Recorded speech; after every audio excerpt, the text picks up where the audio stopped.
시작 기도하겠습니다. 성부와 성자와 성령의 이름으로. 은총이 가득하신 마리아님 기뻐하소서. 주님께서 함께 계시니 여인 중에 복되시며 태중의 아들 예수님 또한 복되시나이다.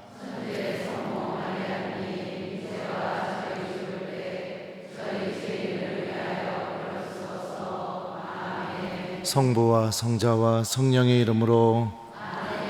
안녕하세요. 저 천안 원성동 성당 주임 신부 김재덕 베드로입니다. 만나서 반갑습니다.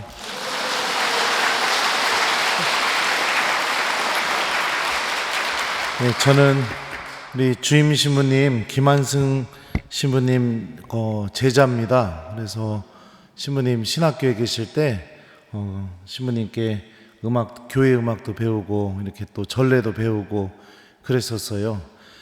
처음에 신부님이 미소도 아주 좋으시고 얼굴도 훈남이시잖아요, 그죠? 네. 근데 저는 처음에 신부님께서 저희 성가 지도해 주실 때 전체 신학생들 앉혀놓고, 그때는 대전신학교가 인원이 꽤 많았거든요. 거의 150명, 200명 되는 신학생들 이렇게 앉혀놓으시고 성가 연습해 주시면서 그레고리안 성가 불러주시는데 깜짝 놀랐습니다. 목소리가 너무 아름다워서요. 그래서 이런 천상의 목소리를 갖고 계시는구나. 그래서 너무 부럽기도 하고 그랬었어요. 저는 참고로 노래도 잘 못하고 그리고 가지고 있는 건 이 배밖에 없어요. 우리 사순시기가 이제 3주째 됐습니다. 근데 우리 사순시기가 뭐 하는 시기인지는 좀 알고 이렇게 특강을 하는 게 좋을 것 같아요. 사순시기가 뭐 하는 시기일까요? 보통은 이 시기가 되면은 좀 우울하다고 말씀하시는 분들도 있고, 또 뭔가를 끊어야 될 것 같은 그런 느낌도 들기도 하고, 또 사순시기 때 우리 교우들을 정말 힘들게 하는 게 뭐죠? 판공성사도 봐야 되고, 이래서 참 사순시기가 우리 교우들에게 참 힘든 시기 이렇게 느껴질 수도 있을지 모르겠어요. 근데 뭐 하는 시기냐면, 이 가톨릭 교회 교리서를 보면 사순시기가 어떤 시기인지에 대해서 이렇게 써놨습니다. 예수님께서 겪으신 유혹은 사람의 아들이 어떤 식으로 메시아이신지를 보여준다. 그것은 사탄이 제시하는 것이나 사람들이 그분께 기대하는 것과는 전혀 다르다. 이 때문에 그리스도께서는 우리를 위하여 유혹자를 이기셨다. 우리의 사제는 연약한 우리의 사정을 몰라주시는 분이 아니라 우리와 마찬가지로 모든 일에 유혹을 받으신 분이십니다. 그러나 죄는 짓지 않으셨습니다. 교회는 해마다 40일간의 사순시기를 통하여 광야의 예수님 신비와 결합한다 라고 이렇게 가톨릭 교회 교리서에 써 있어요. 그러니까 사순시기는 어떤 것을 하는 시기냐, 담배를 끊는 시기, 술을 끊는 시기, 판공성사를 보는 시기, 또 뭔가 좀 열심히 하는 시기, 이런 것들도 맞을 수 있지만 본질이 뭔지를 모르고선 그걸 하고 있는 겁니다. 그 본질은 뭐냐? 광야에서 예수님의 신비와 내가 결합되는 시기가 사순시기예요. 그러면 광야에서 예수님의 신비는 무엇일까? 그게 사순 제1주일 복음에 선포가 되었습니다. 악마가 예수님에게 와서 3번의 유혹을 합니다. 그렇죠? 돌이 빵이 되게 하는 유혹, 그 다음에 성전 꼭대기에서 뛰어내리면서 하느님의 말씀이 이루어지는지 안 이루어지는지 시험해보라는 유혹, 3번째는 세상의 모든 영광과 나라를 주면서, 그러니까 내가 물질적으로 뭐라고 할까요? 사회적으로 뭔가 화려하게 소유할 수 있는 것을 주면서 악마를 섬기라는 유혹. 이 3가지 유혹을 예수님께서 어떤 방법으로 이겨내셨냐면 성경에 기록되어 있다 라고 말씀하시면서 하느님 말씀으로 이 3가지 유혹을 이겨내십니다. 그러니까 사순시기는 우리가 다른 어떤 시기보다도 예수님께서 우리에게 보여주신 이 하느님 말씀이 갖고 있는 힘, 다시 말하면 사람이 주님의 말씀을 마음속에 간직하고 기억하게 될 때 악의 지배와 유혹으로부터 풀려나서 하느님께서 원하시는 구원의 열매를 맺을 수 있다는 것을 내가 깊이 깨닫고 그 예수님이 보여주신 그 신비와 내가 결합되는 시기, 그러니까 사순시기 때 가장 많이 해야 될 게 뭘까요? 주님의 말씀을 듣고 기억하고 실천하는 것, 이게 사순시기 때 가장 많이 해야 됩니다. 근데 많은 신앙인들이 이걸 잃어버렸어요. 이걸 잃어버렸기 때문에 이 시기에 뭔가는 해야 될 것 같은데 남들 보니까 뭐 담배 끊었다, 사순시기 때 술 끊었다, 또 뭐를 끊을까요? 또 뭐 공부하는 걸 끊었다. 네. 뭐 이러면서 뭔가를 막 끊어내려고만 합니다. 근데 왜 끊어야 되는지를 모르는 거죠. 악은요, 우리가 생각하는 것 이상으로 아주 교묘하게 우리들을 지배하고 있습니다. 영화에서 나오는 것처럼, 또 요즘 영화에 전 못 봤는데 최근에 개봉한 영화가 그 파묘, 거기 내용은 뭔지 모르겠지만 다음번 부활 이후에 특강 주제를 이렇게 해야겠어요. 파묘와 부활신앙 딱 해서 한번 강의를 하면 또 교우들이 좋아하지 않을까, 그런 생각도 드는데, 그러니까 영화에서 나오는 것처럼 막 우리들의 지배한다는 게 막 내 몸을 막 이상하게 바꿔버리고 막 천장으로 막 기어 올라가고 이런 방법으로 사람을 지배하느냐, 그런 모습은 사람이 완전히 악에 넘어갔을 경우에 그렇게 보일 수가 있겠죠. 근데 대부분의 경우는 성경에서 경고하는 게 무엇이냐, 악은요, 우리들이 느끼지 못할 정도로 아주 교묘하게 사람의 생각을 지배합니다. 생각을 지배하는 방법이 무엇이냐? 우리 머릿속에서, 마음속에서 하느님 말씀이 다 사라지게 하는 방법을 통해, 그 방법을 통해서 우리들의 생각을 지배하는데요. 대표적인 예가 여러분들 창세기에서 뱀과 하와의 대화를 보면은 우리가 알 수가 있습니다.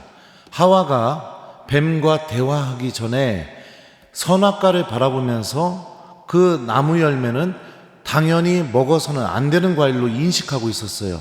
왜 그런 인식을 하고 있었느냐? 하느님께서 먹지 말라고 말씀하셨기 때문입니다. 다시 말하면 하와의 모든 판단과 생각의 기준이 됐던 게 주님의 말씀이었습니다. 주님이 이렇게 말씀하셨으니까 그 말씀을 생명처럼 지키면서 그 말씀 안에서 살아가고 있었죠. 그런데 뱀이 대화를 하죠. 안 죽는다고, 이거 먹으면 너희들이 하느님처럼 되어서 선과 악을 구별할 줄 알고 하느님께서 그리 말씀하신 것이다. 이렇게 뱀이 이야기하니까 하와 안에서 내적인 변화가 일어나게 됩니다.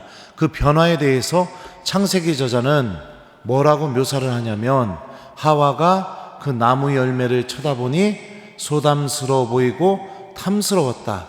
그뿐만 아니라 사람을 슬기롭게 해줄 것처럼 보였다 라고 이렇게 말을 해요. 그러면은 하와 안에서 일어난, 눈에 겉으로는 드러나지 않지만 하와 안에서 일어난 결정적인 변화가 무엇이냐? 생각이 바뀌었어요. 무엇에 대한 생각이 바뀌었느냐? 선악과에 대한 생각이 바뀌었어요. 자, 처음에는 선악과를 먹으면 안 된다. 그 이유는 하느님이 말씀하셨으니까. 그런데 선악과를 바라보면서 먹고 싶어요. 이거 먹으면 내가 무진장 똑똑해질 것 같아요. 이거 되게 맛있어 보여요. 그러면 하와의 머릿속에서 뭐가 사라졌을까요? 선악과를 따먹지 말라는 주님의 말씀이 사라진 거죠.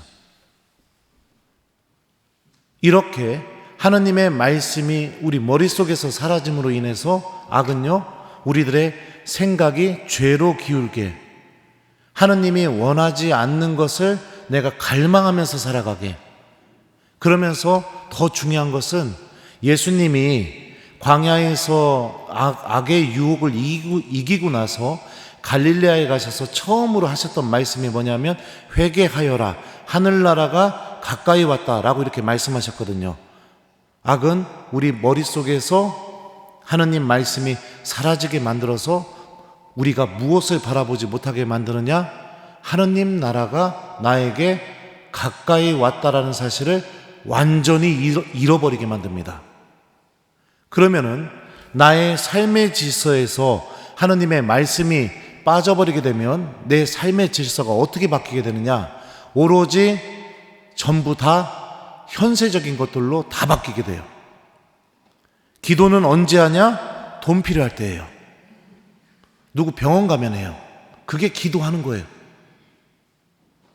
그리고 누가 시험 본다고 하면 기도해요. 그리고 나서 그거 다 얻어내면 어떻게 하죠? 1번, 기도한 만큼 똑같이 주님께 감사 기도를 한다. 2번, 얻어내고 나서 한 2, 3일 주님 감사합니다 하고선 싹 잊어버린다. 몇 번이에요? 1번이요? 뻥치시네. 그렇게 돼요. 내 기도가 하느님 나라를 준비하기 위한 청원과 주님께 도움을 청하는 게 다 사라져 버려요. 왜요? 말씀이 내 안에 없으니까. 구원을 얻기 위한 기도가 언제 내 입에서 터져 나왔는지 그게 여러분들 언제 내가 구원을 얻기 위해서 기도했었지? 이런 생각이 들 정도로 내 마음속에서 구원, 하느님 나라, 영원한 생명 이게 다 지워져 버리게 됩니다. 구원을 얻기 위한 기도 어떻게 해야 될까요? 주님, 제가 고해성사 볼 때 너무 힘듭니다. 신부님을 너무 많이 의식하는 것 같아요. 예수님, 제가 이 고해소 들어가면 그동안 고백하지 못했던 이 죄 용기 내서 고백하게 도와주십시오. 너희 죄가 다홍같이 붉어도 양털처럼 희게 되리라. 이 말씀이 제가 오늘 고해성사 볼 때 주님 이루어지게 저를 좀 도와주십시오. 이런 기도가 없어져 버려요. 이게 무슨 기도예요? 내가 죄로부터 완전히 해방되기 위해서 하느님께 도움을 청하는 기도잖아요.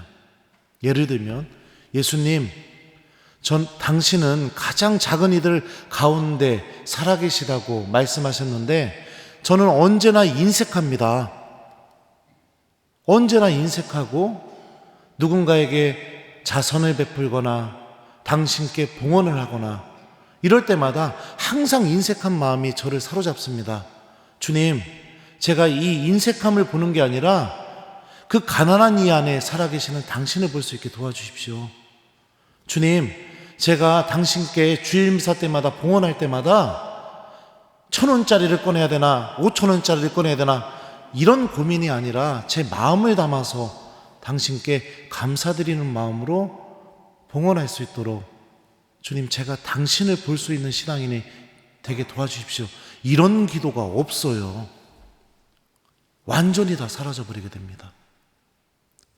악의 지배를 당하게 되면 사람이 이렇게 돼요.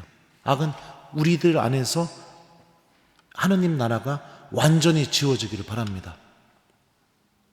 그러면 악의 지배를 당하면 어떻게 될까요? 그 복음서에 보면은 이 악마들이 예수님을 만날 때 마태복음서, 마르코복음서, 루카복음서에서 공통적으로 똑같이 했던 말이 있습니다. 그게 뭐냐?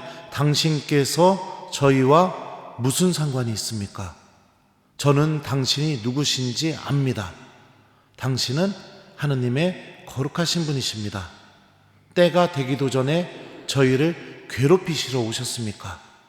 이 말들이 섞어져서 예수님에게 모든 마귀들이 똑같이 이야기합니다. 그러면 이 악마가 한 이 말 안에 담겨있는 논리를 한번 우리 생각해 봅시다. 저는 당신이 누구신지 압니다. 하느님의 거룩하신 분이십니다. 악은요, 하느님이 어떤 분이신지 우리가 알아나가는 거 건들지 않아요. 절대 건들지 않아요. 왜요? 진리니까. 그건 부정할 수 없는 진리니까. 그래서 하느님이 어떤 분이신지 알아나가고 하느님이 계시다는 거 절대로 부정하지 않습니다. 그런데 어떻게 하느냐? 당신께서 저희와 무슨 상관이 있습니까? 이 포인트가 여기에 있어요. 하느님과 내가 아무 상관없이 살아가길 바랍니다. 당신께서 저희와 무슨 상관이 있습니까? 이거 그리스 말이요. 직역하면 이렇게 번역이 됩니다. 당신과 내 사이에 뭐가 있습니까? 아무것도 없다는 거예요. 여러분들, 우리가 관계를 맺는다는 것은 그 사람과 내 사이에 무엇인가 공유하는 게 있다는 것을 의미합니다. 사랑을 공유하고 있으면 사랑하는 관계가 돼요. 미움을 공유하고 있으면 미워하는 관계가 됩니다. 무관심을 공유하고 있으면 관심이 없는 대상이 되는 거예요. 어떻게 됐든지 간에 상대방과 무엇인가를 공유하고 있을 때 우리는 관계라는 걸 맺어요. 관계. 그런데 악은 어떻게 하느냐? 하느님과 아무 관계를 맺지 않게 만들어요. 그래서 하느님과 아무 상관없는 게 너무 편안해집니다. 그래서 어떤 일이 벌어지느냐? 기도가 사라져요. 다 사라져요. 머리로는 알고 있어요. 하느님 계시다는 거. 구원받으려면 기도해야 된다는 거. 내가 이렇게 인색하게 살면 안 된다는 거. 본당에서 봉사해야 된다는 거. 다 알고 있어요, 머리로. 근데 어떻게 해요? 아무 상관없이 살아요. 아무 상관없이 살아요. 아침에 눈 떠서 잠자기 전까지 단 1초도 하느님하고 관계를 맺지 않습니다. 그게 편안하다고 생각해요. 자, 악에 또 지배를 당하면 어떤 일이 벌어지게 되느냐? 집에서 누군가가 십자고상 앞에서 촛불을 켜놓고 기도하잖아요. 그럼 어떤 일이 벌어지느냐? TV 소리를 확 켜요, 그냥. 그러면서 한마디요. 아이, 좀 남들 없을 때 하지 말이야. 꼭 불편하게 말이야. TV 보는데 촛불 켜놓고 기도한다고. 이래요. 하느님하고 아무 상관없는 게 행복한 거니까. 네. 이게 악이 이런 식으로 우리들을 지배합니다. 또 악의 지배를 당하면 어떻게 될까요? 때가 되기도 전에 저희를 괴롭히시러 오셨습니까? 예수님과 함께하는 시간이 내가 괴로운 시간이에요. 그래서 미사가 길어지면 환장해서 죽어버립니다. 환장해서 죽어버려요. 가을에 전신자 성지순례 가죠? 안 가요? 네, 가면은 여러분들 버스 타고 가죠? 그럼 버스 안에서 뭐 하나요? 1번 출발하자마자 곧바로 소주 따서 마시고 춤추고 막 이러고 간다. 2번 묵주를 꺼내고 묵주기도 5단을 바친다. 몇 번이에요? 그렇죠. 이 악의 지배를 당한 사람은 어떻게 하느냐? 주임 신부님이 마이크 붙잡고 우리 묵주기도 5단 합시다 하면은 딱 이래요. 한숨부터 나와요. 기도하는 게 짜증나는 거예요. 괴로운 거예요. 그리고 나서 눈 감고선 한운동 만운동 하다가 5단이 끝나가고 마지막 영광송을 하면은 생기가 돋기 시작해요. 막 드디어 끝나는구나. 예를 들어서 영광의 신비 5단을 하는데 이제 마지막 영광송을 하고 나서 너무너무 행복해서 이제 드디어 끝나는구나. 아이고 이제 좀 쉴 수 있겠다 하는데 주임 신부님 마이크 붙잡고 갑자기 환희의 신비 1단 이러는 순간 환장해서 죽어버리는 겁니다. 아주 그냥 마음속에서 아우 또 환희의 신비 1단이야. 아 그냥 짜증나 죽겠네. 이렇게 되는 거예요. 이렇게 돼요. 제가 예전에 신학생 때 본당 신부님이 바쁜 일이 생기셔가지고 그 레지오 프레시디움에서 그 어떤 자매님이 선서를 하셨다고 신학생이 대신 가서 식사 좀 하고 오라고 그래갖고 밥을 먹으러 갔어요. 12시가 됐습니다. 밥 먹는 시간 12시. 그래서 이제 단장님한테 제가 식사 좀 기도할까요? 그랬더니 단장님이 예 학사님 해주세요. 그래갖고 식사 좀 기도하려고 성부와 이랬더니 그 단장님 옆에 있던 자매님이 굉장히 열심한 분이셨는데 그분이 저한테 이러는 거예요. 학사님 12시니까 우리 삼종기도 하고 식사전 기도하고 밥 먹어요. 그래서 그럼 삼종기도부터 하겠습니다. 이러고서 성부 하려고 했더니 그 앞에 앉아있던 형제님이 뭐라고 한 줄 알아요? 그러면은 십자가의 기도하고 묵주기도 5단 바치고 삼종기도 하고 그리고 식사전 기도하고 밥 먹지 그려. 배고픈데 짜증나 죽겠네. 이래요. 이래요. 왜요? 예수님하고 같이 있는 게 짜증나는 거예요.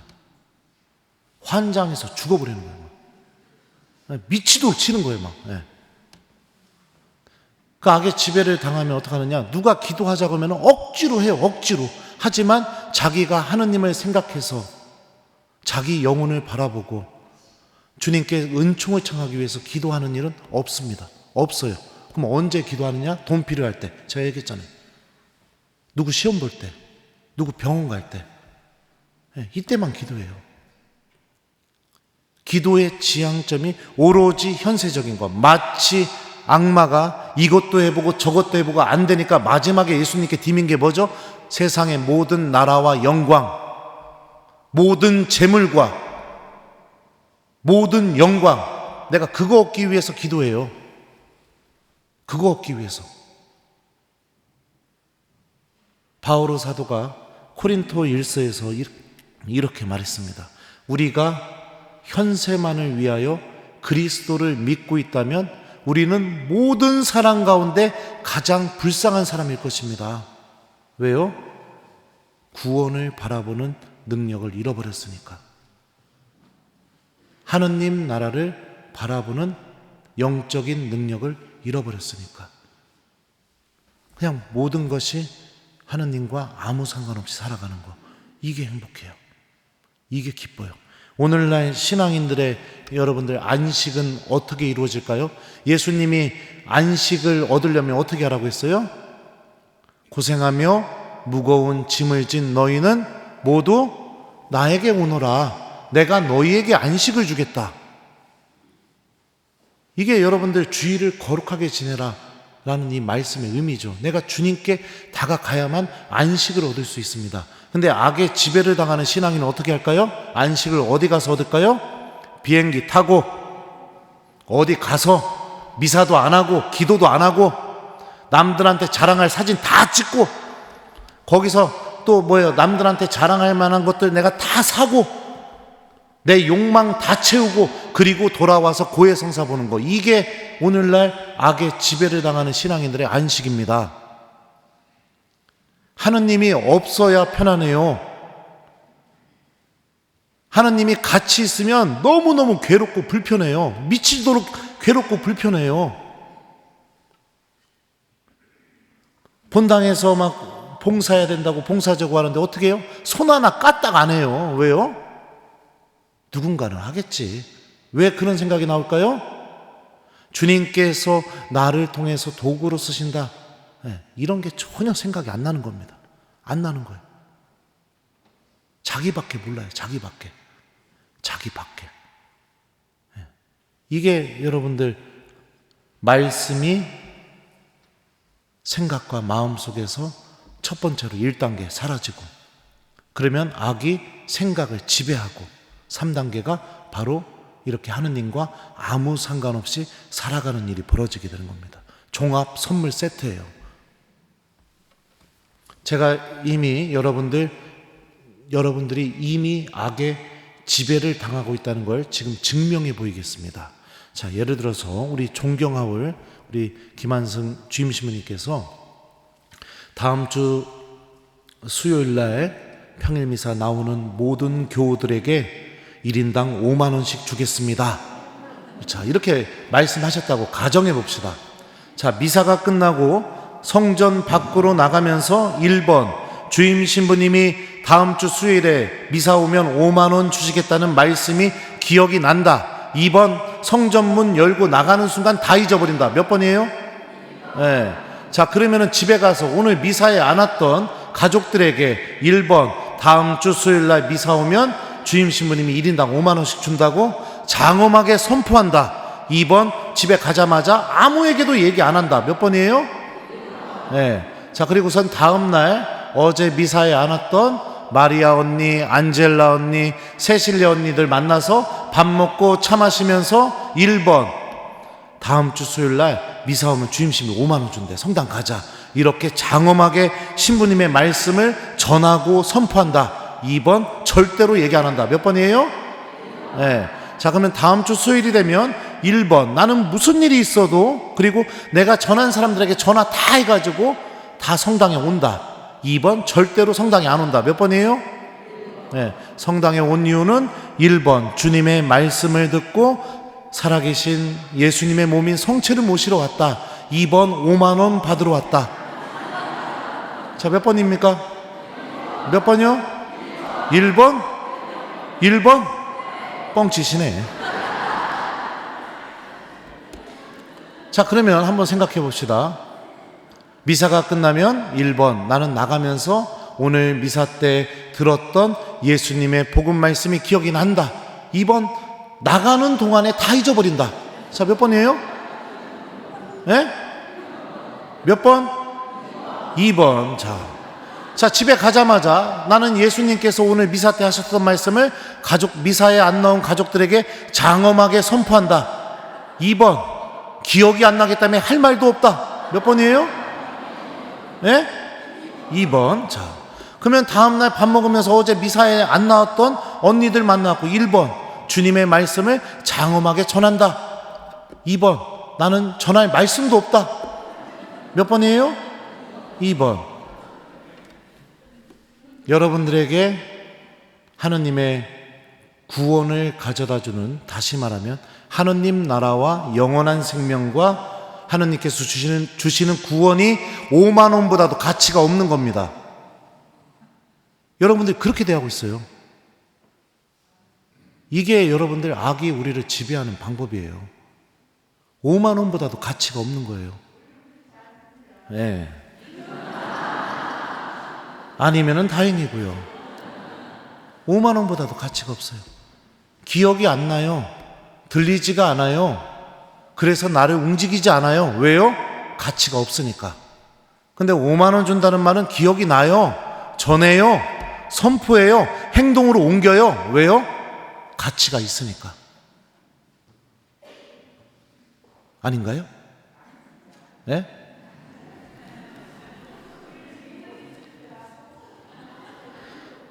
하느님의 말씀이 사라지게 만드는 거, 여러분들 경계하십시오. 경계하세요. 내 삶 전체가 하느님하고 아무 상관없이 살아가게 만듭니다.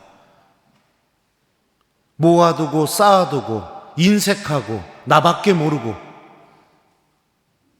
하느님과 함께하는 게 너무너무 괴롭고 기도하는 법도 모르고 주님께 용서를 청하는 법도 모르고 그러고 살다가 죽어서 하느님을 만나면 여러분들 어떤 마음이 들겠습니까? 어떤 마음이 들겠어요?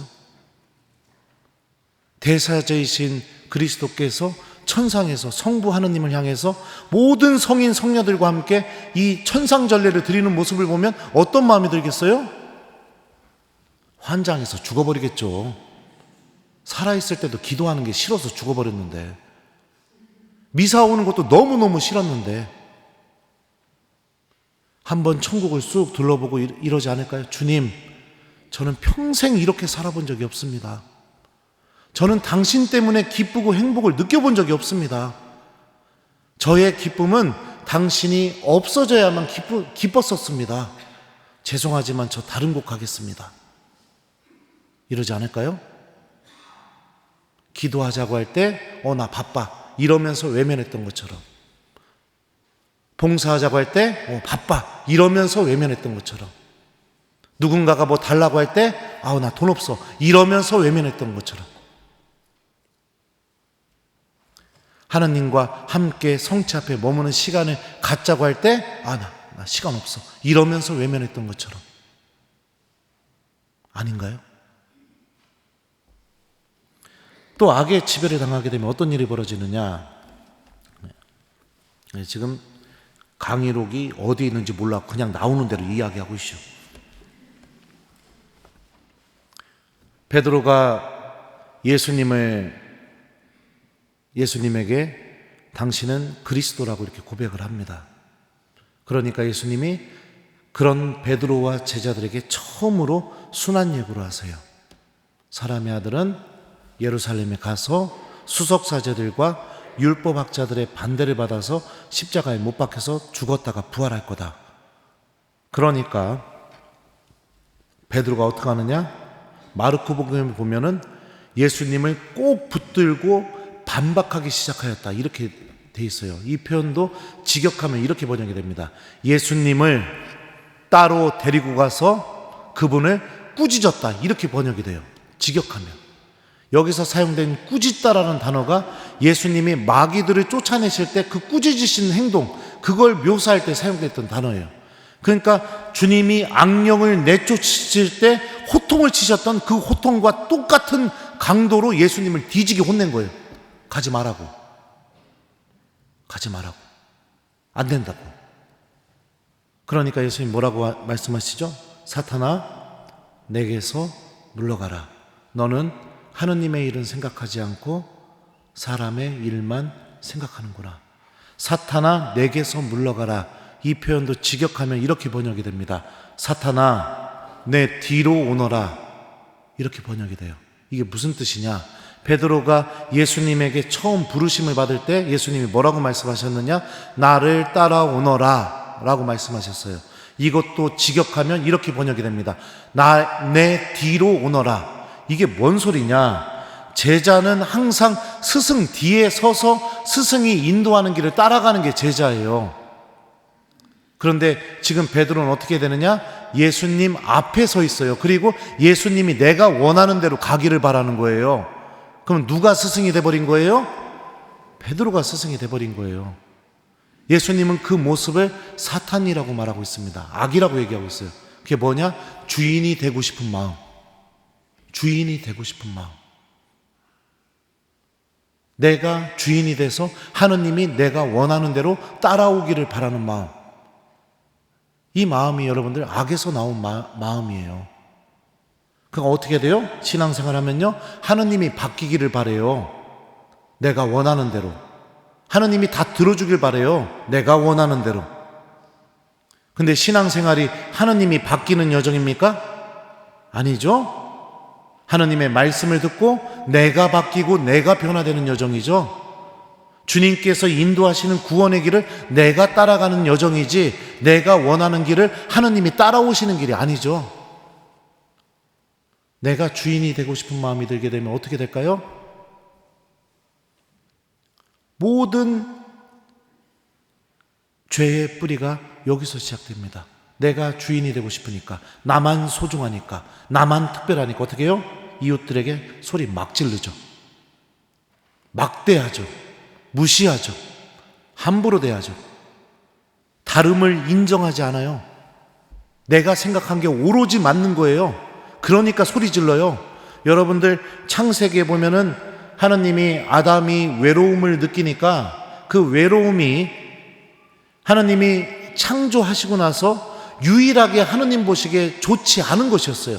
그래서 아담을 잠재우고 옆구리에서 하와를 다시 창조하십니다. 창조하시기 전에 뭐라고 말씀하셨냐면 그에게 알맞은 협력자를 만들어주겠다라고 말씀하셔요. 근데 너무 신기한 게 뭐냐면 히브리 말로 번역된 그 히브리 말, 알맞은으로 번역된 이 히브리 말은요, 정반대의 이런 뜻을 갖고 있어요. 그러니까 알맞은 협력자가 뭐냐? 나랑 모든 면이 다 다른 거예요. 정반대예요. 그냥 생각도 정반대, 생긴 것도 정반대, 행동도 정반대, 모든 게 다 반대예요. 그게 알맞는 거예요. 아담이 하와를 자기와 정반대의 모든 것이 정반대인 하와를 보자마자 어떻게 했어요? 내 뼈에서 나온 뼈요, 내 살에서 나온 살이로구나 이러면서 감탄을 하죠. 근데 악의 지배를 당하면 어떻게 되죠? 그 정반대, 다른 게 싫어져요. 다른 게 문제 있다고 생각해요. 다른 게 비난의 대상이 돼요. 이렇게 돼요. 왜요? 내가 주인이니까, 내가 제일 중요하니까, 나만 옳으니까. 보통 그런 사람들의 특징은 뭐냐? 용서를 청하는 법을 몰라요. 용서를 청하는 법을 모른다고요. 자기밖에 모르니까. 이렇게 하면서 점점 악의 지배를 당하기 시작합니다. 그러면은 이렇게 지배를 당해서, 자 보시죠. 말씀이 사라지고 내 생각 속에서요, 기도가 사라지고 하나님과 아무 상관없이 사는 게 기쁨을 느끼고 내가 주인이 돼버리고 나랑 내 생각과 다른 거 다 틀렸다고 생각하고 비난하고 단죄하고 심판하고, 그리고 나서 마지막 단계가 뭐냐? 고해성사가 사라집니다. 다시 말하면 빛으로 나아가질 않아요. 아담과 하와가요, 선악과 따먹고 나서 처음으로 했던 행동이 뭘까요? 무화과 나무 잎으로 옷을 만들어서 입었습니다. 그럼 무화과 나무 잎으로 옷을 만들어 입기 전에 아담과 하와는 어떤 옷을 입고 있었을까요? 그래요. 알몸이었어요. 좀 더 적나라하게 말하면 빨개 벗고 있었어요. 근데 빨개 벗고 있는 게 전혀 문제가 안 됐어요. 여러분들 생각해 봅시다. 누구한테 지금까지 살아오면서 알몸을 보여줬습니까? 누구한테 알몸을 보여주는 게 아무 문제가 없다고 생각했어요? 누구한테? 아무한테도 알몸을 안 보여줬어요? 네? 누구한테 알몸을 보여주는 게 전혀 문제가 없다고 생각했냐고요? 지금까지 살아오면서. 예? 엄마, 그죠? 네, 배우자, 그렇죠? 네. 그 둘밖에 없어요. 그 둘의 공통점이 뭐죠? 진짜 사랑하는 사람, 엄청나게 사랑하는 사람. 그러면은 내가 알몸을 보여주기가 싫어졌다는 것은 무엇을 의미하죠? 사랑하지 않게 되었다는 것을 의미해요. 사랑하고 싶지 않게 되었을 때 알몸을 보여주기가 싫어지게 됩니다. 그러면 하느님하고 지내면서 알몸으로 지내다가 옷을 만들어 입었다는 것은 무엇을 의미할까요? 하느님한테 이제 알몸을 보여주기가 싫은 거예요. 그 의미는 뭘까요? 하느님을 사랑하는 마음이 없어져 버린 거예요. 그리고 그 다음에 했던 게 뭐죠? 나무 그늘에 숨어 버립니다. 어둠 속에 머물러 버려요. 그리고 거기서 나오려고 하지 않습니다. 이 일이 악의 지배를 당하는 사람들 안에서 마지막 최종 단계에 이루어지게 됩니다. 그래서 어떻게 되느냐? 성사 안 봐요. 안 봐요. 제가 예전에 사모 갈 때 냉담자 찾기 운동을 했어요. 교족을 다 뒤져가지고선 냉담자들 구역별로 분류 다 해서 5년 이상 된 냉담자들 집에 방문도 하고 회사도 찾아가고 막 그랬었습니다. 그래서 100명을 회두를 시켰었거든요. 그때 본당 부임하고 첫 해였어요. 냉담자 찾기 운동을 했는데 왜 그랬느냐? 본당이 너무 가난해서 돈이 없으니까 어떻게 해요? 그래서 막 찾아다녔는데 알고 봤더니 초인종 눌렀는데 누구세요? 하고 나오면서 얼굴을 봤더니 이 양반이 성당에서 봉사를 무진장 하고 있는 사람인 거예요. 5년 동안 고해성사를 본 적이 없는 거예요. 근데 판곤성사를 이렇게 되는 겁니다. 하나님한테 알몸을 보여주기가 싫어요. 싫어지는 겁니다. 그럼 어떡합니까? 고해성사는 그거보다 조금 덜 지배당한 사람들은 어떻게 하느냐? 그래도 판고성사 표가 나오면 그때는 성사 봐요. 1년에 2번. 2번 보면서 어떤 죄를 고백할까요? 주일미사 빠진 죄와 이 밖에 알아내지 못한 죄. 딱 2개만 고백해요. 저는 이런 분들 고백 들으면은 막 마음속에서 막 이 안에서부터 그 솟아나오는 막 그 갈망이 있습니다. 이게 뭐냐? 이분을 빨리 주교님한테 알려서 성인 품에 올려야겠다.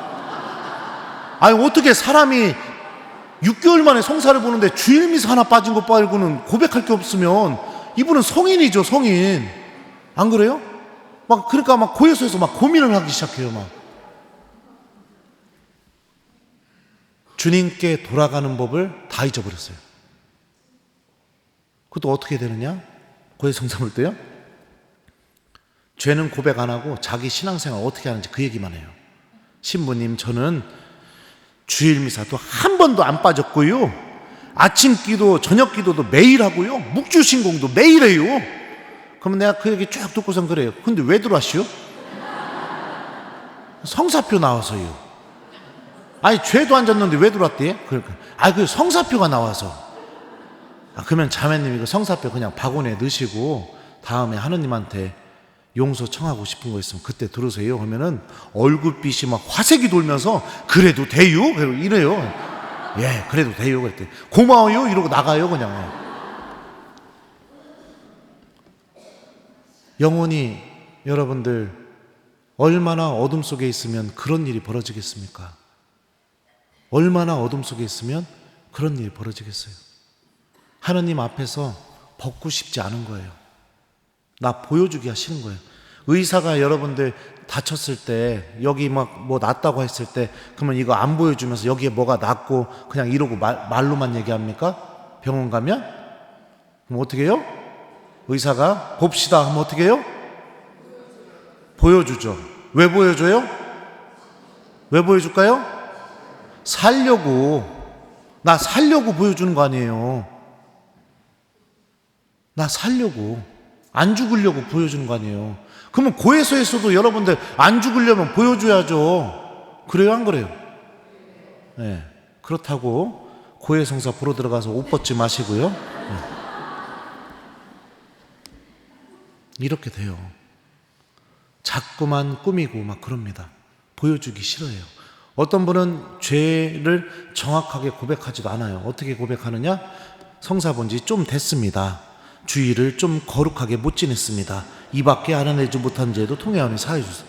그러면 제가 물어봐요. 성사 본 지 얼마나 되셨는데요? 그러면 좀 되시오. 그러면 좀 얼마나 됐는데요? 그랬더니 뭐 한 6개월 7개월 되시오. 이렇게 하는 거예요. 그러면 주의를 거룩히 보내지 못했다는 게 어떤 거를 의미하는 거예요? 구체적으로? 그러면 미사 빠졌쇼 했어. 그 주임사 한번 빠졌어요? 그러면 한 6번 빠졌어요. 이렇게 되는 거예요. 그냥 그 죄의 뿌리를 보여주지 않는 거죠. 다 미화시켜요. 또 어떤 분은 내가 이 죄를 지을 수밖에 없었던 이유에 대해서 막 신부님한테 설득을 해요. 모든 것을 알고 계신 하나님한테 그냥 솔직하게 고백하면 되는데 어떻게 하느냐?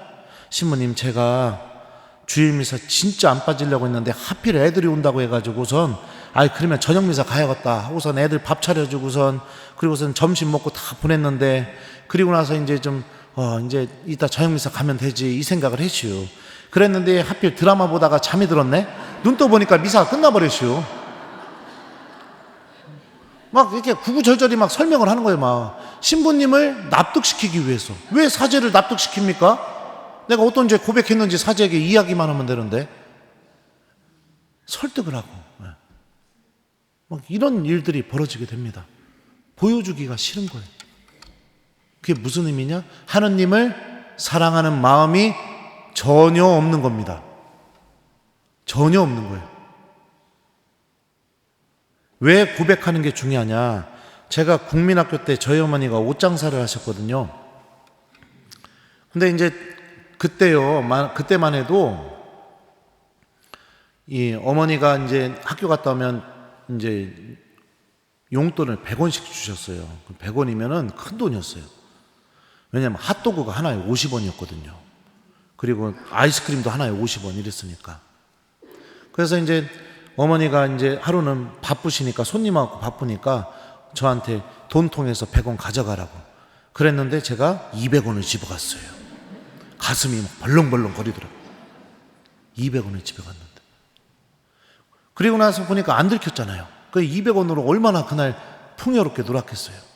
다음 날도 엄마가 돈통에서 가져가라는 거예요. 그것도 200원을 또 집에 갔어요. 도둑질을 하기 시작한 거죠. 근데 그 다음부터 어떤 일이 벌어지느냐? 엄마가 이름만 불러도 가슴이 철렁거리는 거예요. 집에서 그 애기가 눈만 마주쳐도 막 가슴이 철렁거리는 거예요. 마치 엄마가 다 알고 있는 것처럼 더 숨기고 더 거짓말하고 그냥 혼자서 막 엄마가 말도 안 그러는데 막 떠들고 이런 일이 벌어지는 거예요. 그러다가 한 번은 용기를 내서 500원을 훔쳤어요. 야, 그 500원 훔치니까 그날 진짜 하루 종일 오락실에서 살게 되더라고요, 사람이. 네. 그렇게 하다가 결국에는 꼬리가 길면 어떻게 되죠? 잡히죠. 걸렸어요, 엄마한테. 걸려갖고 뒤지게 혼났죠. 그리고 나서 그날 저녁이 됐는데 엄마가 아버지 퇴근하고 오시니까 제 손목을 붙잡고 아버지 앞으로 데리고 와서 지금 당장 아빠한테 다 말씀드리라고 그러는 거예요. 근데 그 꼬맹이 어린 나이에 아버지한테 아빠 나 돈 훔쳤슈 이 소리를 못 하겠는 거예요. 내가 못 하겠는 거예요. 근데 엄마가 그러는 거예요. 옆에서 손 붙잡고 있어. 괜찮으니까 빨리 아빠한테 말하라고. 저희 어머니가 국민학교 중퇴하셨거든요. 근데 지금 생각해보면 이 창세기에서 이야기하는 이 신비를 이미 다 알고 계셨던 것 같아요. 말하라고. 그래갖고 막 울먹울먹 하면서 막 아빠 나 돈 훔쳤슈 막 이러면서 얘기를 한 거예요. 근데 너무나 신기한 게 뭐였냐면 그날 원래 저희 아버지 성격 같았으면 빗자루로 저를 좁혔어야 되는데 그냥 안아주시더라고요. 다시는 안 그럴 거지 이러면서. 아마도 지금 와서 생각해보면 엄마랑 아빠랑 이미 작전을 짜고 이렇게 하신 것 같아요. 그리고 나서 어떤 일이 벌어지게 되었느냐. 돈을 훔쳤다는 기억은 제 안에 그대로 있죠. 난 부모님에게 돈을 도둑질한 아들이에요. 근데 중요한 건 뭐냐? 그 말을 한 순간부터 부모님이 저를 도둑질한 아들로 한 번도 대해준 적이 없어요. 여전히 사랑하는 아들이고 여전히 그냥 아무 일도 없었던 듯이 대해주는 거예요. 돈을 훔친 기억은 이 안에 있지만 그 누구도 내가 저지른 죄를 붙잡고 있지 않게 되니까 그 죄로부터 자유로워지는 거죠. 왜 우리가 정확하게 고백하는 게 중요하느냐? 바로 죄가 갖고 있는 이 힘으로부터 벗어나기 위해서 정확하게 고백하는 거예요. 실제로 여러분들 그리스 말로 용서하다라는 이 단어의 원래 뜻은 지나가게 내버려두다 이런 의미를 갖고 있어요. 그게 뭐예요? 지나가게 내가 붙잡지 않는 거예요. 그냥 하느님이 죄를 붙잡고 있다가 우리가 용서를 청하면 손을 딱 놔버려요. 그 죄에 대한 기억은 있지만 하느님이 더 이상 문제를 삼지 않아요. 지나간 것으로 대해줘 버리시니까. 제가 작년에 우리 본당 교우들하고 이스라엘 성지순례를 가면서 비행기에서 영화를 하나 봤는데 그 영화에 보면 이태리 신부님이 구마하는 영화였어요. 저는 이렇게 악마에 대해서 이야기를 많이 하니까 그런 악마가 땡기더라고요. 근데 그 영화를 보는데 이 마귀가 이제 신부님이 구마를 하려고 하니까 이 마귀 들린 그 여자아이가 웃으면서 그러는 거예요. 나는 네가 어떤 죄를 저질렀는지 다 알고 있어. 내가 지금부터 이야기하기 시작하면 너는 사제로서 이 구마할 수 있는 자격도 없다는 걸 네 스스로 알 거야. 네가 얼마나 더럽게 살아왔고 네가 얼마나 형편없이 살아왔는지 내가 다 알고 있어. 그런데 그 신부님이 그 말을 듣자마자 그 마귀한테 그 얘기를 하시는 거예요. 싹 웃으시면서 얘기해봐. 내가 그동안 살아오면서 어떤 죄를 지었는지 다 얘기해봐. 그러니까 그 마귀가 한마디도 못하는 거예요. 그러니까 그 신부님이 그렇게 말씀하시더라고요. 너는 절대로 얘기할 수 없어. 왠지 알아? 나의 주님이신 하느님께서 내 죄를 용서하셨기 때문에 너는 절대로 얘기할 수 없어. 그렇게 얘기하는 장면이 있었어요. 얼마나 감명 깊었는지 몰라요. 야, 이게 진짜 고해성사의 신비구나. 그 누구도 언급할 수가 없어요. 왜요? 하느님이 놔버렸으니까. 하느님이 안 붙잡고 있으니까. 이 신비를 알고 있으면서도 악의 지배를 당하면 어떻게 해요? 안 벗어요. 안 보여줘요. 어둠이 편하고 죄가 편하고 그냥 하느님과 상관없이 살아가는 게 편하고 기도가 사라져버린 그 삶이 편하고 내 욕심만 채우고 그러면서 오로지 현세적인 행복과 기쁨을 누리면서 살아가는 게 오히려 더 편안하고 행복이라고 느낍니다. 하느님 나라와 완전 반대되는 그런 삶의 방식이 행복이라고 느끼죠. 자, 이게 여러분들 악이 사람을 지배하는 종합 선물 세트다. 제 강의를 들으면서 나는 마귀랑 같이 살고 있구나 이렇게 생각이 되시는 분들이 있을지 모르겠습니다. 예, 악마랑 같이 살고 계십니다. 거짓말 아닙니다. 제가 한번 그랬던 적이 있어요. 우리 대전교구 그 세월센터 아시죠? 예, 거기 가서 이 악마에 대해서 오늘처럼 이렇게 강의를 막 하고 그리고서 이제 강의가 끝난 다음에 그 세월센터 지도신부가 제 후배예요. 친한 후배인데 차 마시면서 이렇게 몇 마디 이렇게 주고받는 자리였는데 그 친구가 이제 저한테 막 칭찬해 준 거예요. 아우, 형, 나 이런 강의 처음 들어봤다고. 형, 은사 받은 것 같다고. 그래갖고 제가, 야, 내가 무슨 은사냐. 나 방언도 할 줄 몰라. 그랬더니, 아니라고. 내가 지금까지 수많은 그 강사들 불러서 들어봤는데, 형, 다르다고. 막 이러는 거예요. 그 동생이 칭찬해 주니까 기분이 얼마나 좋아요. 그래서 그날 대전에서 천안까지 운전하고 오면서 묵주기도를 계속 바치면서 왔어요, 제가. 성모님한테 하느님 말씀 잘 전하는 사제 되게 해달라고. 성모님, 저 진짜 주님 말씀 잘 전하는 사제 되게 도와주십시오. 이러면서 묵주기도를 계속 바쳤어요. 바치고 돌아왔는데 평상시 같으면 그냥 사제관 들어가서 옷 벗고 그냥 샤워하고 자야 되는데 갑자기 성체조배 하고 싶은 거예요, 그 밤에. 그래서 혼자 성당에 또 올라갔어요. 그래갖고 성당에서 한 40분, 50분을 앉아가지고 성체 앞에 머물면서 주님, 이렇게 못난 저를 써주셔서 감사합니다. 제가 당신 말씀 잘 전할 수 있도록 저를 도와주십시오. 이러면서 성체조배 했어요. 그리고 내려와가지고선 이제 씻고, 그리고서 이제 사제관에 누워서 이제 불 끄고 딱 눕고선 눈을 탁 감자마자요, 머릿속에서 생각이에요.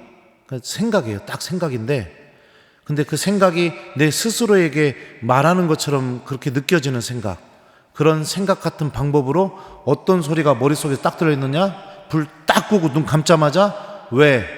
지금부터 나 없이 살게? 그 소리가 머릿속에서 딱 들리는 거예요. 왜? 지금부터 나 없이 살게? 그러더니 끝도 없는 두려움이 사로잡기 시작하는 거예요. 하느님도 기억하지 못하게 만드는 두려움. 저는 그때 알았어요. 악이 사람을 공격할 때 두려움으로 공격하는구나. 내가 사제지만 나도 악마랑 같이 살고 있었구나. 그리고선 얼마나 무서웠나 모릅니다. 얼마나 무서웠나. 그러다가 거실에 있던 성모상을 침실에다 갖다 놓으니까 마음이 편안해지더라고요. 여러분들, 악은 예수님도 유혹했어요. 예수님도 유혹했다고요. 대상을 가리지 않는다고요. 누가 됐든지 간에 연결고리만 끊어버리면 돼요. 그 사람 머릿속에서 하느님 말씀만 사라지게 만들면 나머지는 줄줄이 사탕으로 쭉 이루어져요. 왜요? 사람은 어떤 말과 생각하느냐에 따라서 그 사람의 삶의 방향이 완전히 바뀌기 때문입니다. 돈하고 함께 생각하게 되면 그 사람의 삶은 인색함으로 바뀌어요. 체면과 자존심이 머릿속에 항상 있으면 그 사람의 삶은 항상 가식적이고 거짓적이고 이렇게 돼요. 제가 신학교 1학년 때 그때 한 6학년이었나? 저랑 이 연차가 많이 나는 선배 학사님이 제 본당 보좌 신부님 만나러 여름방학 때 놀러 오게 된 거예요. 그래서 그 선배 학사님하고 그 다음에 보좌 신부님하고 저하고 셋이 이제 점심을 먹으러 갔습니다. 밥 먹는 자리에서 그 선배 학사님이 웃으면서 저한테 그런 거예요. 제덕이는 어떤 신부님 되고 싶어? 이러는 거예요. 근데 제가 1학년이었잖아요. 생각이 없었죠. 그래서 밥 먹으면서 물러요? 그랬더니 야 이놈아, 물른다고 하면 어떻게 돼? 그랬고, 너 그래도 뭐 어떤 신부님 되고 싶은 마음이라도 뭐 있을 거 아니야? 그러니까 신학교 들어왔을 거 아니야? 그래갖고 제가 밥 먹다 이랬어요. 형, 저는요? 그랬더니 그래갖고 본당 신부 되고 싶어요.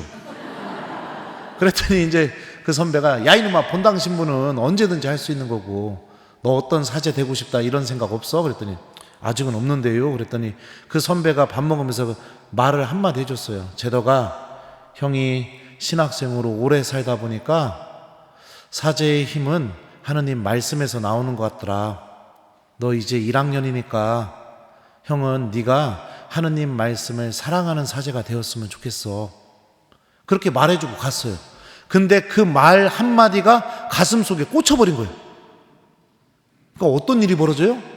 개학하니까 성경에 관련된 책도 사서 읽어보게 되고 성경 과목에 관심을 갖게 되고 그러더니 결국에는 외국에 가서 하나님 말씀을 공부하고 돌아오게 된 거예요. 그 말씀, 그 형이 해준 말 한마디가 제 삶을 완전히 바꿔버렸습니다. 그 말 한마디가. 이런 것처럼 사람은 어떤 말과 함께 생각하느냐에 따라서 삶의 방향이 바뀌게 됩니다. 우리가 여러분들 하느님의 소유이며 하느님의 자녀고 구약 성경에 의하면요 하느님의 백성이며 거룩한 사람들이에요. 이 히브리 말로 여러분들 거룩하다라는 게 어떤 의미를 갖고 있냐면 구분되다 이런 의미를 갖고 있어요. 그러니까 다 똑같은 게 아니에요. 구분되기 때문에 거룩한 거예요. 무엇으로? 하느님으로. 하느님 때문에 구분된 모습을 갖고 있기 때문에 거룩한 거예요. 성당을 들어오면 거룩함을 느끼죠. 왜요? 다른 장소하고는 구분된 장소니까. 십자가를 바라보고 묵주를 들고 하면 내가 거룩함을 느끼죠. 왜요? 다른 물건과 구분되어 있으니까. 우리들도 구분된 사람이에요. 근데 내가 세상에서 삶을 살면서 하느님 때문에 구분된 모습이 하나도 없어버리게 되면 어떻게 되고요? 그 거룩함을 어디서 찾게 됩니까? 이게 여러분들 악이 우리를 지배하는 모습입니다. 이 벌써 이제 1시간 가까이 지났어요. 계속 할 거예요. 망했습니다, 여러분들.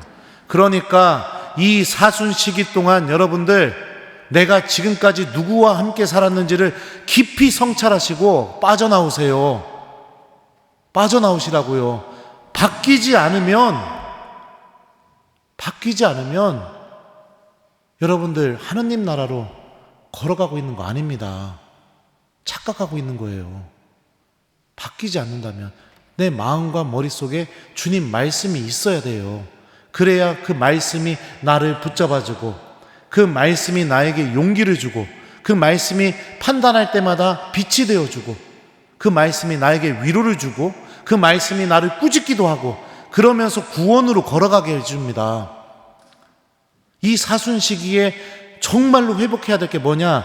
예수님 광야에서 드러난 신비, 주님 말씀을 기억하게 될 때 악의 지배로부터 벗어나게 된다. 악은 우리에게서 떠나갈 수밖에 없다. 이 신비와 내가 결합되는 시기가 사순 시기인 겁니다. 다른 어떤 시기보다도 마음을 열고 미사 때 선포되는 하느님의 말씀을 가슴으로 받아들이고 신부님이 해주시는 강론을 생명의 말씀으로 알아듣고 성체를 모실 때 미사 때 들은 하느님 말씀을 기억하면서 성체를 모시고 집에 돌아가게 되었을 때 그 말씀을 계속 기억하면서 내가 살아가는 습관을 사순시기 때 가져야 됩니다. 그래야 이 시기가 나를 살리는 시기가 돼요. 이 특강 주제가 그죠? 나를 살리는 사순시기. 사순시기가 나를 살리게 만드는 거죠. 지금부터 이 악의 지배로부터 벗어나는 방법을 알려드리도록 하겠습니다. 저는 신학생 때 하느님 말씀을 너무 사랑하고 싶은 마음에 어떻게 했냐면 수첩을 하나 샀어요. 요만한 수첩을 하나 사서 잠자기 전에 다음날 복음을 읽고 제 마음에 와닿는 복음 말씀 한 구절을 적었어요. 적고 나서 아침에 일어날 때 신학교에서는 기상음악이 그냥 울려 퍼지거든요. 성가 소리가 확 울려 퍼질 때 성호경 긋고 일어나면서 머리맡에 놔뒀던 그 수첩을 보면서 큰 소리로 그 말씀을 이렇게 제가 이야기하면서 일어났습니다. 예를 들면 오늘 복음 같으면 폐지하러 온 것이 아니라 완성하러 왔다 이러면서 일어나는 거예요. 그리고 나서 이제 씻고선 성당 들어가기 전에 성당 입구에서 담배 한 대 피면서 주머니에서 그거 꺼내면서 오늘 말씀 이거였지 이러고 아침 먹고 나서 또 담배 한 대 피면서 보고 1교시 끝나고 담배 한 대 피면서 보고 2교시 끝나고 담배 한 대 피면서 보고 이렇게 했어요 계속. 그리고 잠자기 전에 또 다음날 복음을 읽고 또 이제 성경 구절 하나 써놓고 이거를 몇 년을 계속 했어요. 그러다 보니까 어떤 일이 벌어지느냐, 성경 말씀이 시도 때도 없이 생각나는 거예요. 시도 때도 없이. 제 유튜브 보신 분들은 제가 뭔 얘기 하려는지 다 알 겁니다. 제가 로마에 보면은 거지들이 많아요. 거지들이 많아요. 근데 한 번은 학교를 가는데 제가 그 논문 지도 교수님, 박사 논문 지도 교수님을 만나야 돼가지고 이렇게 양복을 입고 이 로망카라를 하고 학교를 갔어요. 학교를 갔는데 학교 문 앞에서 거지 한 명이 들어가는 학생들한테 돈 달라고 이러고 있는 거예요. 근데 하필 제가 이 옷을 입었잖아요. 그러면 여러분들 이 옷을 입고 있으면 어떻게 해야 돼요? 1번 돈을 줘야 된다, 2번 주지 말아야 된다. 몇 번이에요? 예? 적어도 내가 이 옷을 입고 있으면 줘야 된다는 생각을 해야 될 거 아니에요. 주머니에 손을 넣어보니까 하필 그날 카푸치노랑 크루아상 빵 사 먹으려고 이게 돈이 좀 있는 거예요. 아유, 그래갖고 나도 배고픈데 어떡하지? 나 이거 사 먹어야 되는데 어떡하지? 이러고 고민하고 가다가 교문이 가까워지니까 어떡하지? 나도 모르게 이거 빼고 그냥 이러고서 교문을 통과해버렸어요. 네? 돈 안 주려고. 미안해요, 내 신부님이지만 참 인색해가지고 그 돈 몇 푼 안 주려고 그랬는데, 그리고 나서 싹 지나가니까 성경 말씀 생각나는 거예요. 너희는 내가 굶주렸을 때 먹을 것을 주었고, 내가 목말랐을 때 마실 것을 주었으며, 내가 헐벗었을 때 입을 것을 주었다. 그거 어떻게 해요? 그래서 제가 뭐라고 했냐면, 예수님, 저도 굶주렸고 저도 헐벗었고 저도 목말랐습니다. 안 됩니다. 저 이거 사 먹어야 도서관 문 닫을 때까지 공부할 수 있어요. 절대 안 돼요, 예수님. 이러고선 교실 가서 앉아 있었는데 또 성경 말씀이 또 생각나는 거예요. 내가 진실로 너희에게 말한다. 내 형제들 가운데 가장 작은 이에게 준 게 바로 나에게 준 것이다. 그거 어떡해요? 그래서 2층에서 계단 타고 다시 내려와 가지고서 주머니에 있던 돈을 그 거지한테 줬습니다. 그랬더니 그 거지가 아주 놀라운 말을 했어요. 감사합니다. 하느님께서 당신을 축복해 줄 겁니다. 여러분들은 거지한테 축복받아 봤습니까?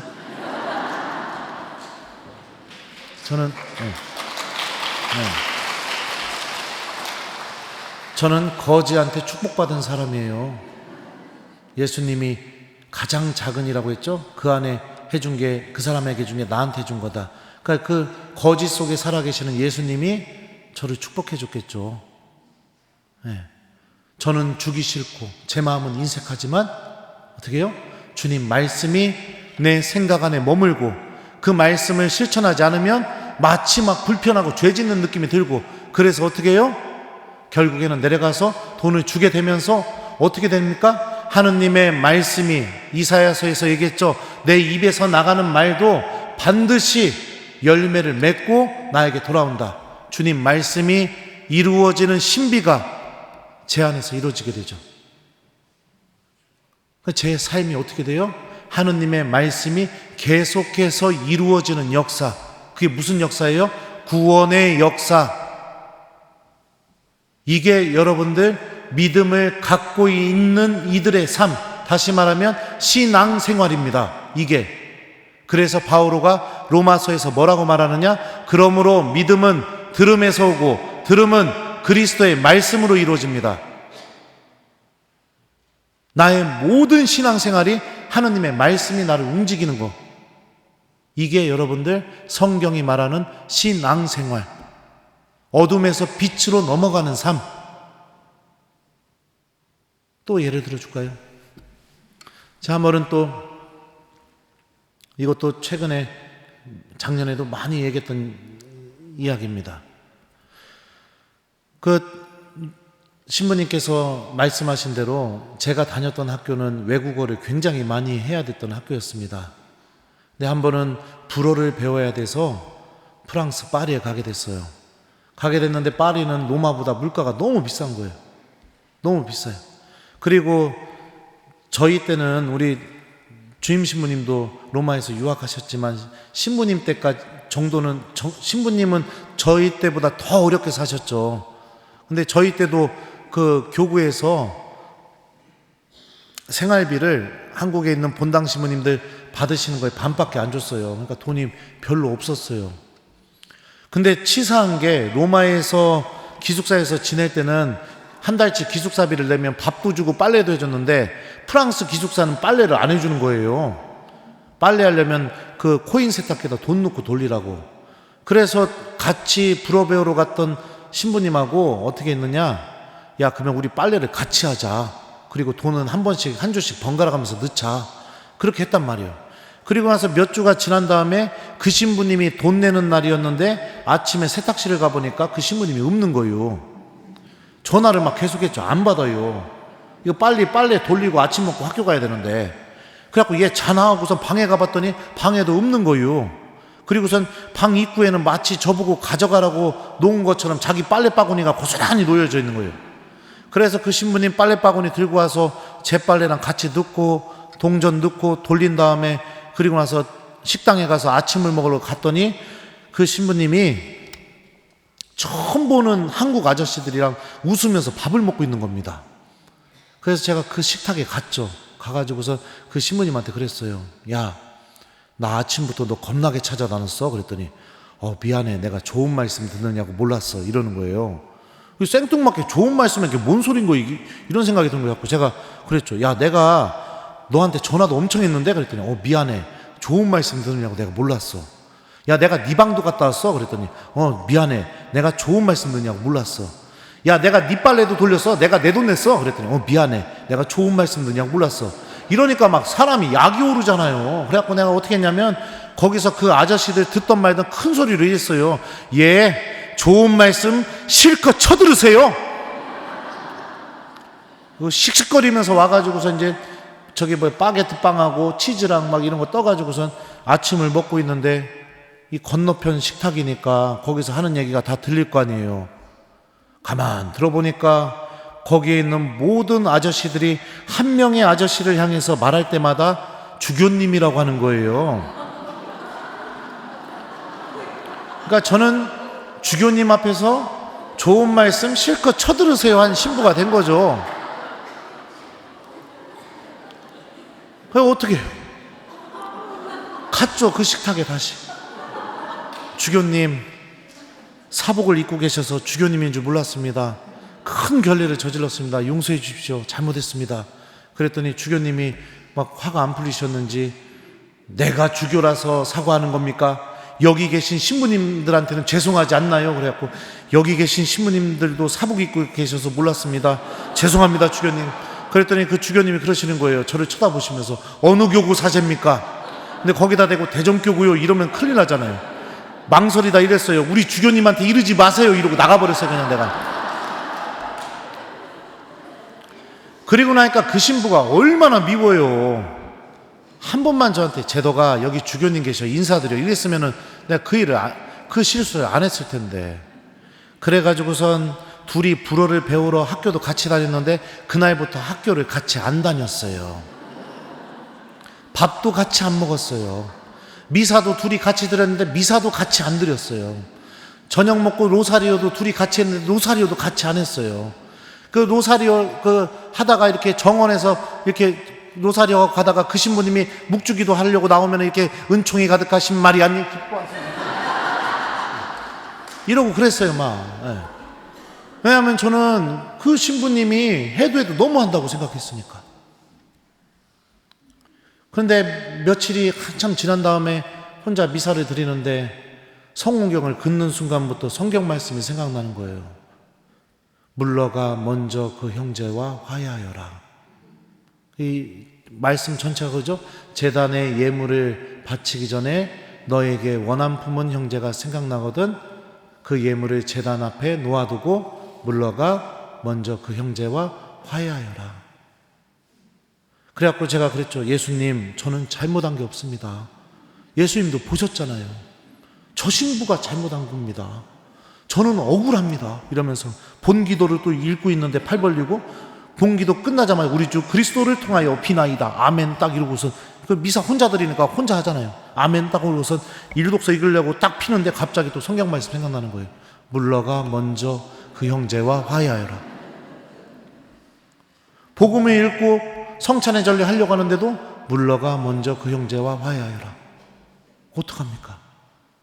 그래서 결국에는 미사를 드리다가 중단을 하고 그 신부님한테 가서 화해를 했어요. 먼저 용서를 청했어요, 제가. 제 자존심은 절대로 내가 용서를 청할 수가 없었겠죠. 저 신부가 잘못했으니까. 저 신부가 나한테 와서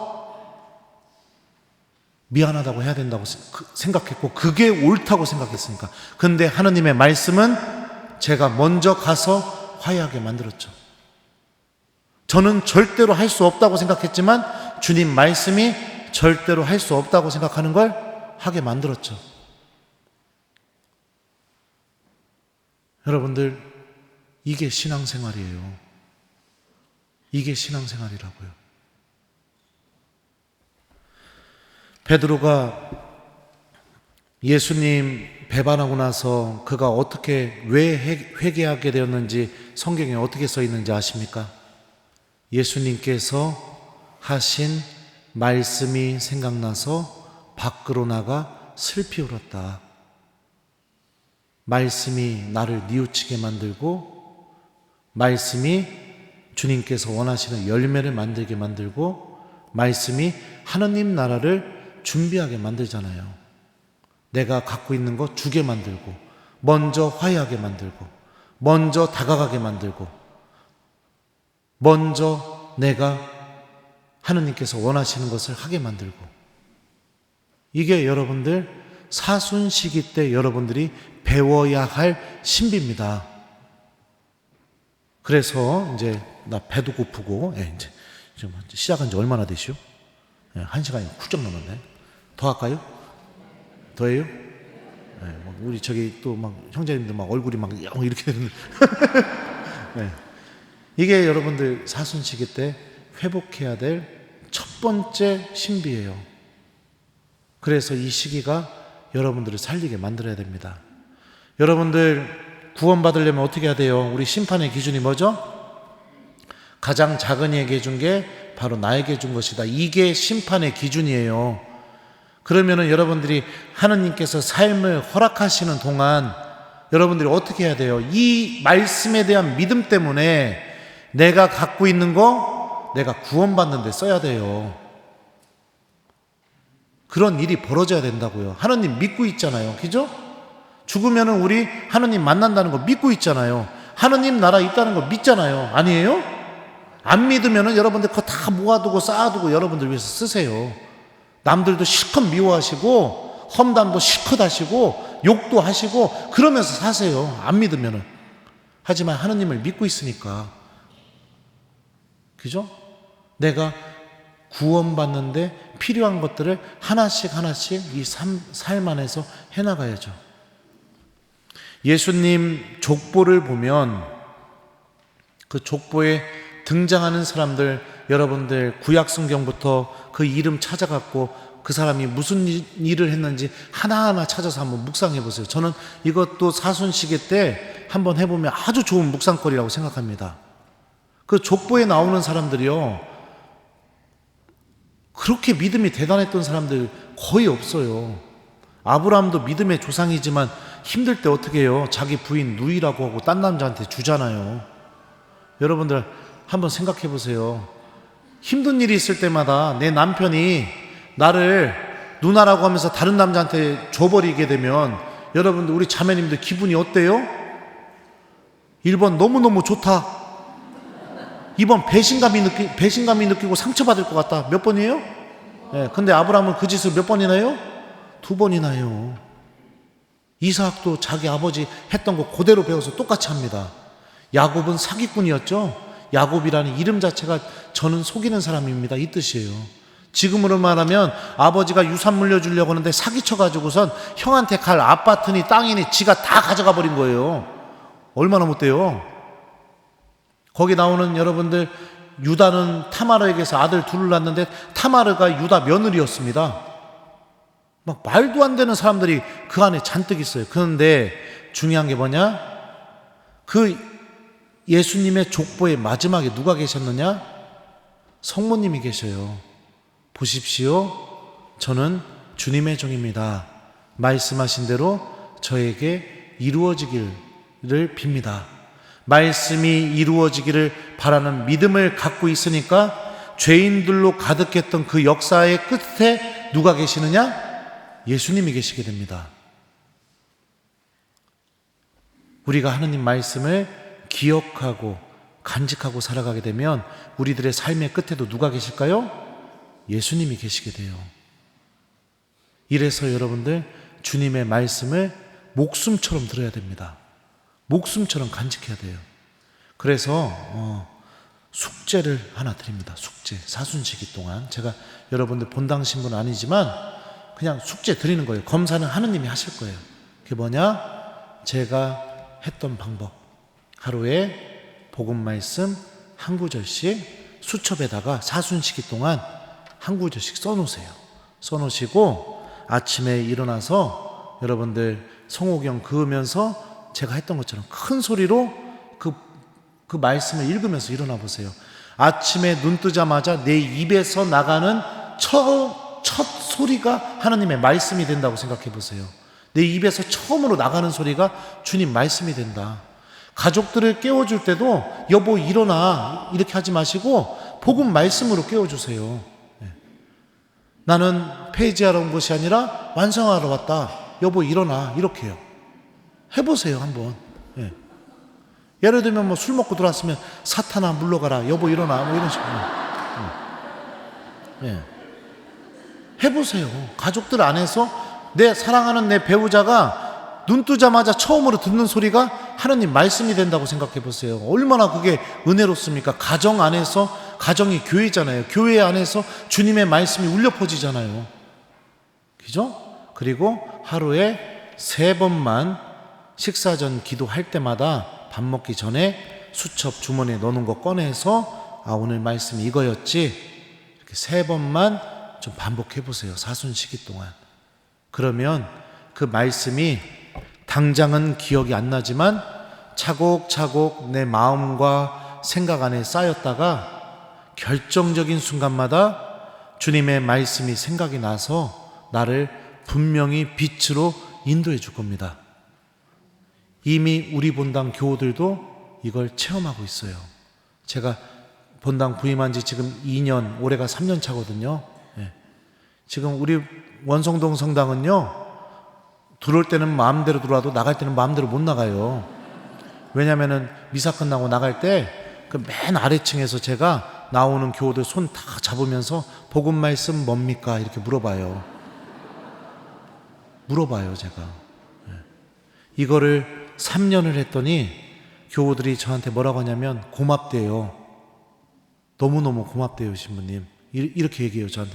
신부님 너무 고마워요. 왜요? 그랬더니 솔직히 그전에는 일독서 시작하면 그냥 눈 감고 이랬시오.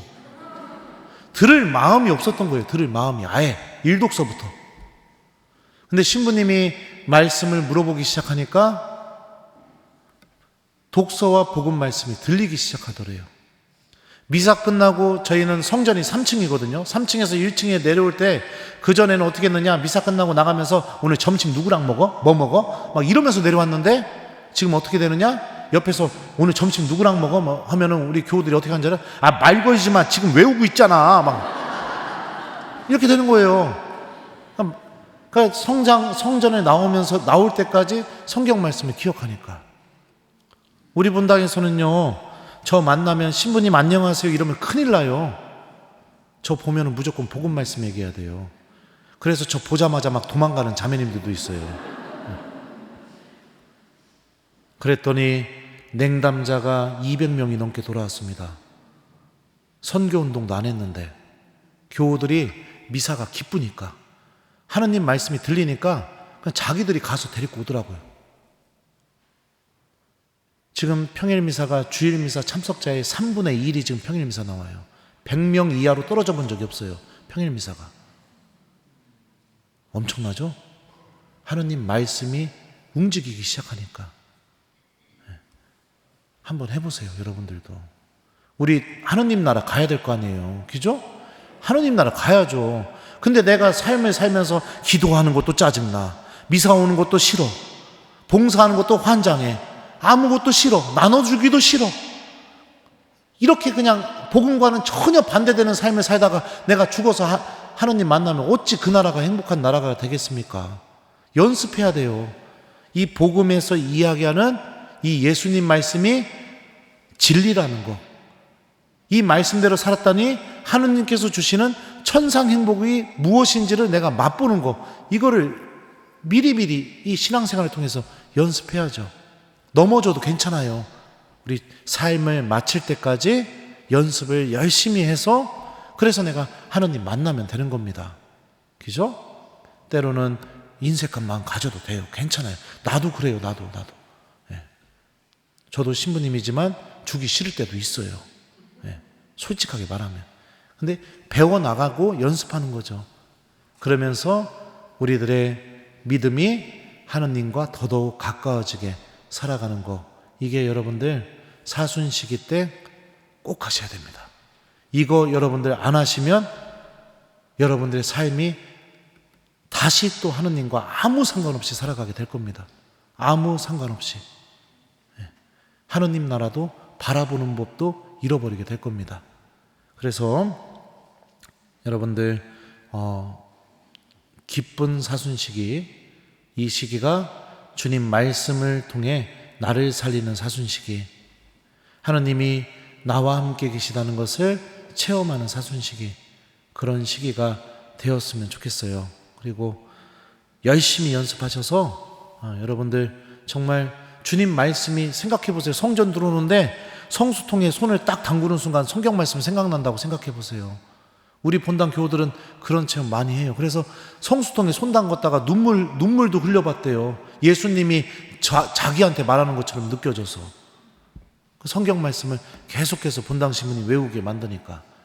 그러니까 짧게, 그것도 어떤 분들은 막 길게 막 이렇게 외우기 힘들게, 그게 아니라 아주 짧게, 그날 말씀이 뭔지를 기억할 수 있게 아주 짧게.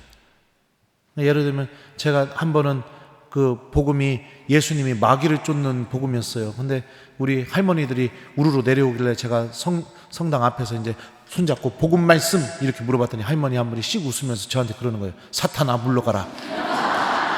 저한테. 그리고 제가 복음 말씀 잡으니까 조용히 하여라. 이런 식으로 짧게. 그렇게 해서 그날 말씀을 내가 가슴에 담고 살아갈 수 있게 이렇게 하신다면 여러분들 이 시기가 다른 어떤 시기보다도 여러분들에게 은총이 쏟아지는 시기. 우리 제2수요일날 독서 때 그랬잖아요. 이 시기가 은혜로운 시기고 지금이 바로 구원의 날이고, 바오로 사도가 이 독서에서 그렇게 선포하잖아요. 그 말씀이 진짜로 이루어지는 거룩한 시기가 될 겁니다. 자, 그러면 어떻게 들을만 했습니까? 네, 그래요. 이렇게 부족한 강의 사랑해 주셔서 감사하고, 여러분들 개인적으로 여러분들에게 부탁을 드려요. 이건 하나의 부탁이에요. 기도하시다가 혹시라도 이 천안 원성동 성당 신부 생각나면 저를 위해서 성모성 한 번만 해주시기를 부탁드려요. 저도 사제생활 하면서 한 번도 경험해보지 못한 일들을 요즘에 막 경험하고 있어요. 사람들이 너무 좋아해줘서 그런가 이게 세상에 드러나기 시작하게 되니까 유혹들이 많더라고요. 유혹들이.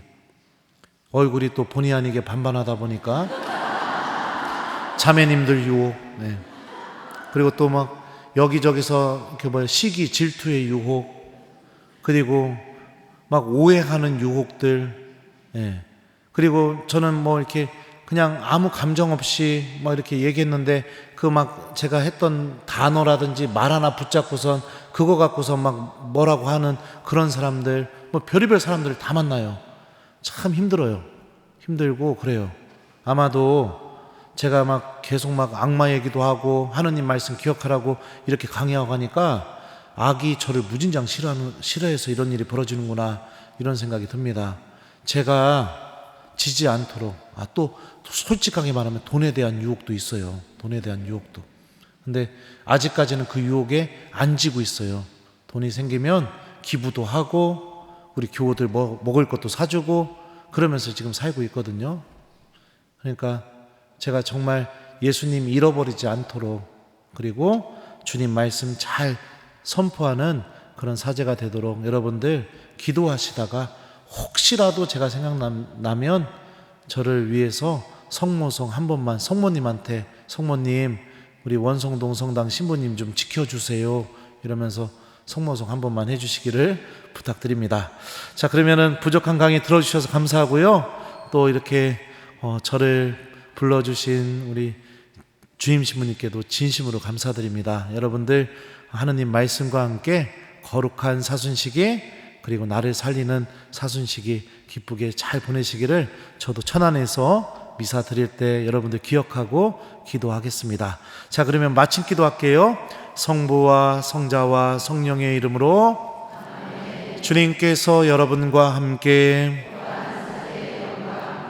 전능하신 천주 성부와 성자와 성령께서는 여기 있는 저희 모두에게 강복하소서.